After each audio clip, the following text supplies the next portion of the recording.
सम्मानीय अध्यक्ष महोदय, मुझे वक्त दिया जाए, जो मैंने शुरू किया था लेकिन बीच में आपने किसी को दिया तो मुझे प्रॉपर वक्त दिया जाए।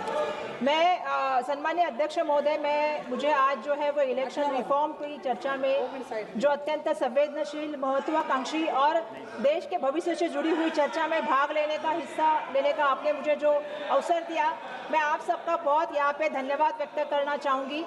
मैं कल से भाषण सुन रही हूँ अध्यक्ष महोदय, मैंने देखा यहाँ पे बहुत सारे वक्ताओं ने भाषण किया। आप सरकार के पक्ष के लोगों ने चाहे कितनी बार कहा कि जो है हमारे नेता राहुल गांधी जी के बारे में बेबुनियाद बहुत सारे जो आरोप यहाँ पे लगाए, और सरकार ने चाहे ही कांग्रेस मुक्त भारत का नारा दिया हो, लेकिन जब भी कांग्रेस पार्टी ने, राहुल गांधी जी ने जो बात उठाई, जो मुद्दे उठाए, उसके सामने सरकार को अपने घुटने टेकने पड़े। जैसे आप सबको मालूम है कि जीएसटी की बात करें तो गब्बर सिंह टैक्स में रिलैक्सेशन मिलना चाहिए, रेट कम होना चाहिए, इसकी बात राहुल जी ने रखी थी। उसके बाद जो है बहुत से लोगों ने टिप्पणियां की, लेकिन उसके बावजूद भी अभी जो सरकार ने निर्णय लिया है बचत महोत्सव, जिसका पूरी तरह से जो है प्रोपोगंडा जो है सब जगह चल रहा है। मैं देख रही हूँ कई बार समय के चाल बदल जाती है, फिर इनको अक्ल आती है।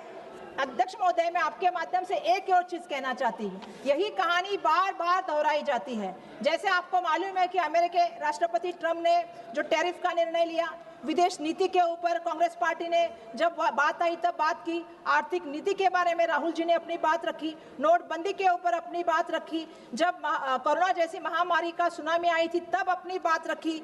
सम्मानीय अध्यक्ष महोदय, राफेल के भ्रष्टाचार के बारे में मैं बोलना चाहूंगी, बात रखी, और एयरलाइंस की मोनोपोली के बारे में भी बात रखी थी। और बाद में जाके ये सभी बातें जो है पत्थर की लकीर बन गई, सच साबित हुई। और आज मुझे यहाँ से ये भी कहना है कि आज सदन में मैं ये भविष्यवाणी करती हूँ, इस वोट चोरी, ईवीएम गड़बड़ी और एसआईआर के नाम पे जो धांधली का मुद्दा है जो आज हम उठा रहे हैं, कल इस सदन को स्वीकार करना पड़ेगा, भविष्य में इसको आपको समझना पड़ेगा और आप इसको स्वीकार करके चलेंगे, ये मैं सरकार से यहाँ से कहना चाहती हूँ। सम्मानीय अध्यक्ष महोदय, हमारे देश में इलेक्शन रिफॉर्म यानी चुनाव सुधारों की आवश्यकता है क्या? बिल्कुल, मैं समझती हूँ कि इसके लिए आवश्यकता है, लेकिन ये सुधार तभी हो सकते हैं जब लागू करने वाली जो संस्था है उसकी नीयत साफ हो। मैं देख रही हूँ आज देश में एक अजीब किस्म की प्रतिस्पर्धा चल रही है। एक तरफ भारत का रुपया और दूसरे तरफ भारत का चुनाव आयोग, इसकी और उसकी साख, ये दोनों में से कौन ज्यादा तेजी से गिर रहा है, इसमें कंपटीशन आजकल चल रही है। चुनाव आयोग एक संवैधानिक संस्था है, लोकतंत्र की रक्षक है, और आज हम देख रहे हैं कि एक संवैधानिक संस्था ही संविधान और कानून की हत्या कैसे कर सकती है। सन 1950 से 2014 तक इलेक्शन कमीशन ऑफ इंडिया पूरे निष्पक्ष और स्वतंत्र चुनावों के लिए पूरे विश्व में जाना जाता था, लेकिन अभी अध्यक्ष महोदय इसकी चाल, चरित्र और इसका चेहरा बदल चुका है। आज हमारा इलेक्शन कमीशन ऑफ इंडिया आज इलेक्शन ऑफ कमीशन इंडिया नहीं रहा है। मैं इसके लिए आपके सामने कुछ उदाहरण यहाँ पे रखना चाहती हूँ। जैसा बार बार सरकार एक ढिंढोरा पीट रही थी, वन नेशन वन इलेक्शन। सम्मानीय अध्यक्ष महोदय, मैं आपके माध्यम से एक सच्चाई लाना चाहती हूँ। मैं याद दिलाना चाहती हूँ कि 2024 में भी इलेक्शन हुए थे, हरियाणा के और झारखंड के, उसके साथ ही महाराष्ट्र के इलेक्शन होने थे। यहाँ पे संसद में जितने भी महाराष्ट्र के सांसद हैं वो सब जानते हैं कि हरियाणा, झारखंड के साथ अगर महाराष्ट्र के विधानसभा के इलेक्शन होते तो रिजल्ट कुछ अलग आते, लेकिन षड्यंत्र के तहत हमारे इलेक्शन 3 महीने के लिए पोस्टपोन किए गए।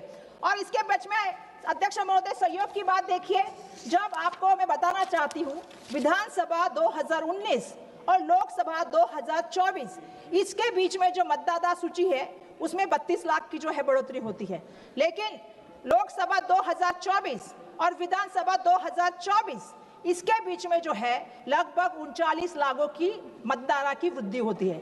मतलब 5 साल में हमारे महाराष्ट्र में 32 लाख मतदारों की सूची बढ़ी और 5 महीने में हमारे महाराष्ट्र में 39 लाख लोगों की सूची बनी। ये मेरा पहला उदाहरण है। मेरा दूसरा, नहीं सर ऐसा नहीं, अभी मुझे बोलने दीजिए। दूसरा उदाहरण मैं आपके सामने रखना चाहती हूँ। सर मैंने बोला ही नहीं, 4 मिनट हुई सर, ऐसा नहीं है, 2 पेज भी नहीं, कुछ दूसरा पॉइंट में रखना चाहती हूँ। सम्माननीय अध्यक्ष महोदय, बिहार का इलेक्शन हुआ, उसके बाद चुनाव आयोग की पत्रकार परिषद हुई, उन्होंने 12 राज्यों में कहा कि एसआईआर लागू होगा।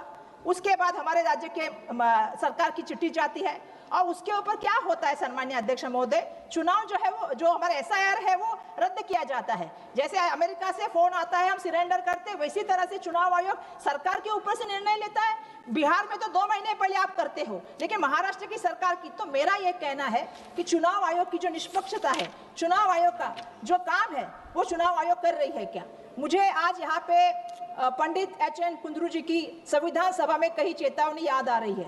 उन्होंने कहा, if the electoral machinery is defective और it is not efficient or it is worked by the people whose integrity cannot be depended upon, democracy will be poisoned at the source.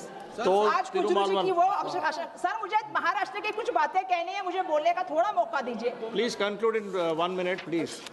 I have given you extra time already. Please. Sir, आज परिस्थिति ऐसी हो गई है कि हमारी चुनाव आयोग की भूमिका जो है वो महाभारत के धृतराष्ट्र जैसी हो गई है। वो सत्ता के मोह में जो है अंधा हो चुका है।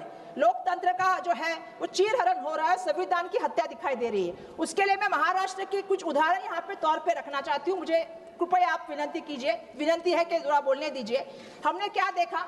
हमने देखा कि हमारे यहाँ पे स्थानीय इकाइयों के इलेक्शन हो रहे हैं। उसमें हमने महाराष्ट्र में देखा कि एक वीडियो सामने आ रहा है, मतदान केंद्र में एक सत्ताधारी पक्ष के MLA जा रहे हैं और एक मतदार महिला को एक कथित निशानी देके उसको वोट करने के लिए कह रहे हैं। एक जगह आप महिलाओं की प्राइवेसी कहने की बात करते हैं, दूसरी जगह आप मतदान किसको करना चाहिए इसकी बात कर रहे हैं। सम्मानीय अध्यक्ष,